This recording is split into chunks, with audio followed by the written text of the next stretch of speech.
Don't nobody want to watch these games anymore. I know what's going to happen. The best player on the team is going to have the ball in his hand majority of the time. They're going to try to get mismatches and ISO weaker defenders. They're going to drive into the paint and kick for threes. And that's really it. There's not a whole lot to it. They might have a little window dressing here and there to make it harder to get the certain matchups defensively people want and try to get certain switches. But we know what's going to happen. It's going to be a mismatch that causes a paint drive or overhelp for a three. That's all the game is. And if you are someone that enjoys the tactics of the game, enjoys the process of building an offense around players that is unique and it creates a aura, a vibe, and energy, it's just not the game for you to watch. The NBA is not it. And I already gave the solutions. I'm not going to restate those solutions. You can watch other videos. I already talked about how to fix the NBA. But the viewership is down for good reason. First, like I said, the style of play is trash. We know it's going to happen. Analytics, nerd ball is ruining the game. But also with that, the games don't have any value. We already know it's 1 of 82. It's been 1 of 82. But superstars always said, now we got Embiid load managing before the season even starts. A lot of guys get injured nowadays. They told us that these games don't matter because they have showed by the rules they had to implement to make people actually play them. And then they had to bring in the in-season tournament just to get people to watch the games during the regular season.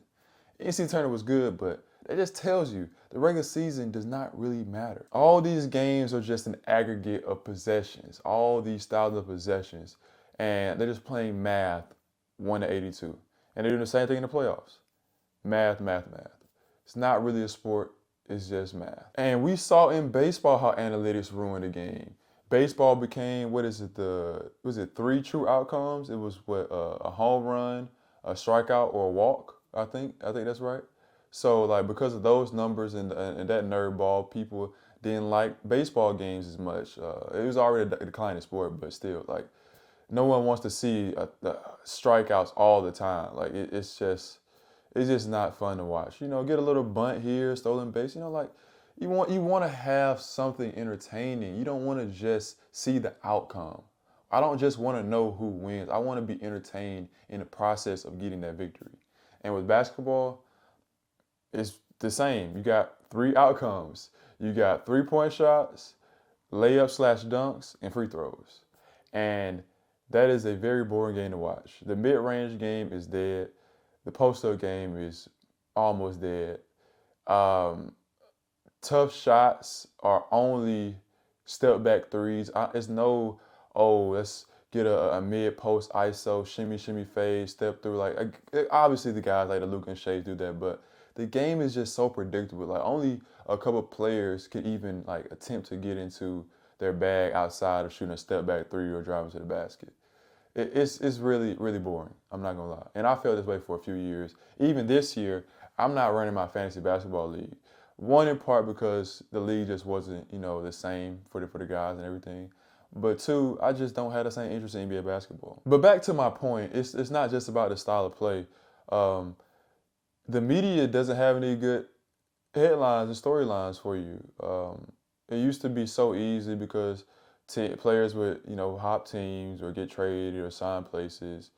And, that'll be the story. Like, he has to win here or he's playing against his old team here. Like, this pressure, that pressure. For the casual fan, that's enough. But nowadays, we're sort of numb to the fact that players, get traded and switch teams all the time. And also, there's no free agency like it used to be. Superstars don't hit free agency anymore. So you can't really put the odds in your favor.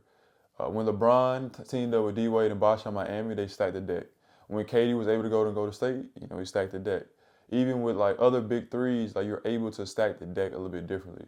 Now for a superstar to go to a team, teams are only looking for, draft capital and young pieces, to get in return. So once that player goes to that team, they're done. Like because of the salary cap and how you can't really make moves like you used to.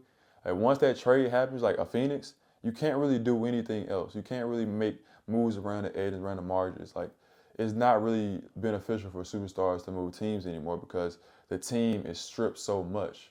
because of no free agency. But to be fair, with all of that being said, we also gotta look at ourselves and our society and generations.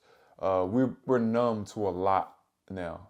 We see so much on social media, ESPN, whatever outlet you got to watch stuff, TikTok. You just get numb to it. Like the crazy plays and dunks. Like years ago, they would be a whole lot more talked about and glossed and glamorized, and.